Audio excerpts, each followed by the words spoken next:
Okay, nhớ trong brother cả cú nằm thái đây là cú chăm một cá mì nó ha một cá phá má mì nó ha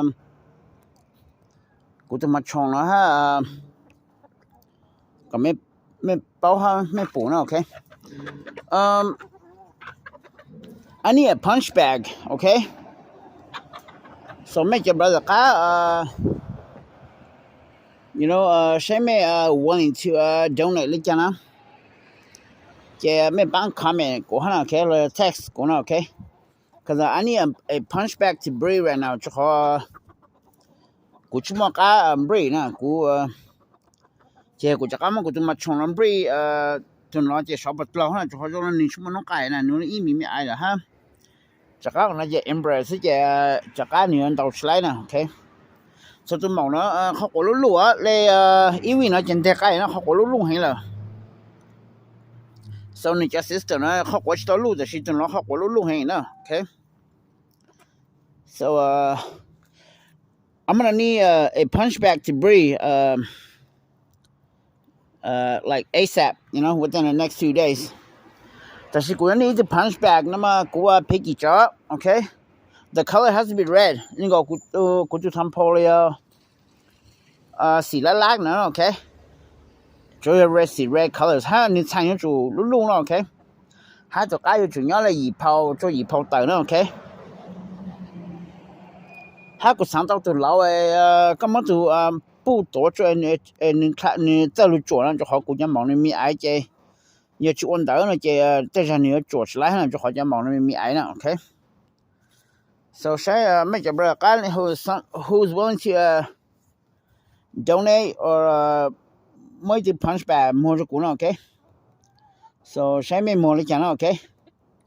It's punch bag le at least le chỉ cho là around ít bộ cho chỉ cho là okay. So ya me mua cho punch bag nó là bán comment cũng là text cũng okay.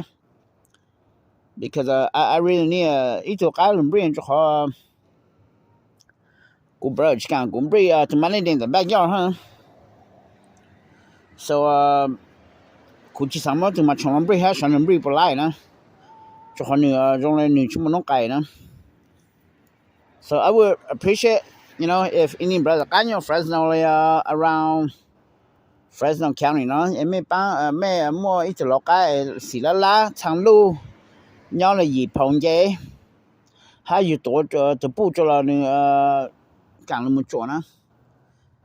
Sẽ mình mua around ít bộ là chỉ cho là tới họ nó. So I want to take a punch bag, okay. Cũng cái họ nên đọc kinh okay. I just need the, you know, the structure, the color and the weight, you know. Okay. So cụ thay nó ở đây cho cụ cho bớt cả.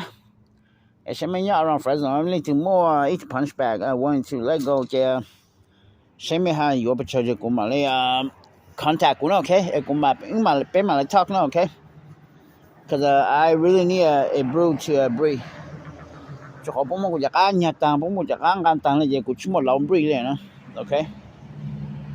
Cho họ cái khẩu trang nó bố sẽ sắp hết cũng bố lợi hại cũng là bố nó có cũng bố control cũng nó có cũng thăm breathe cho cái tàu cho mình này okay. Cho cái khẩu trang nó bố lợi hại hiện cho cũng này okay. Ha bố một Superman power mấy sáng yang sáng invisible lý cho nó cũng chỉ bố mấy nữa.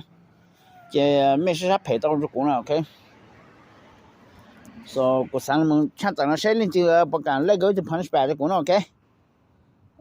Lấy của hai cũng need to see red đó, cho see red nó okay. And black breast, red neck, hay red back. Hai người tham gia chủ trong, hai người nhá a pound up, hai người có tổ chức màu cho người chơi là một chỗ tổ màu nó okay. So hopefully I get some good news from make your brother guy okay. I don't care about the line or how to get it, okay? Because cụ chuẩn need to làm một chỗ cả tao mình học sinh okay? Ở trong tao nó okay? Anh ta nó ấy là cái mà video to chắc cái import là chứ xem mình có lúc phản từ nó cũng nhiều nhiều cái chứ. Hay là lúc phản từ lúc mua là chứ cái là chứ thì thấy thế là mình có nó okay? Hay là original chăng? Okay? Ha cũng mà lấy try more ít là other video cho biết sai nó okay. Sẽ cũng chú tao cho thả bể đi nha.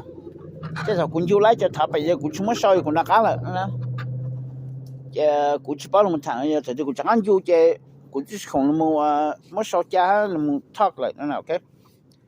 So khả năng cho mấy là cũng như mỗi giờ mà chung nó chuẩn bị lại nè, thực lòng nó chuẩn bị lại cũng như mỗi chuẩn bị cho tham phô tầm màu nó, ok. Chỉ tao cho cá free cơ. Ha cũng như mỗi mà chung nó chắc ăn bị cho brother sister. Sẽ bật lầu đó giờ cũng chắc ăn bị ra nó giờ chỉ lầu nó chỉ chúng nó cày cũng mà mất tốn đó, ok. Thì cũng chắc ăn bị in liền gì này giờ chỉ lầu thì cũng như mất tốn đó. Sẽ nó cày bao nhiêu sản xuất được chẳng dạng, ok. So nếu lý mình ai ha nếu chỉ chiều, I just noticed that nếu cũng mình clean ta, tại vì cũng như không mình to na, cho nên chắc chắn skinny á, nếu chỉ cho lên na, nếu nó không mà cho nếu chỉ bù na, nếu nó hot sát thì dùng lại trắng trà thế nào, you know, nếu nó breast bone thì so I noticed that nếu mà trắng na, so bây giờ cũng bảo mình dùng bleach cho nên mình mỗi chỗ nó hậu còn tàu chạy trắng là so cũng chúng mình tua mót thằng là chơi nếu chúng mót cá rồi, tại vì nếu chúng mót trắng nhá, inside nếu mót nếu phải mót nó nọ thì nếu chỉ cho nếu yếu hình này, okay. So cũng ở đây là nó hopefully I hear some good news from your brother cá, okay. This is serious talk, okay. Giờ mấy phải tới từ punch bag cho cụ là cụ cái mấy theo cho nó, okay. Lấy của hai của ní xì lá lấy của tụi mình chọn nó lấy cho red jungle fell colors, ok. Hai tụi cái chúng mà sang ha nhớ gì phong chơi, ok.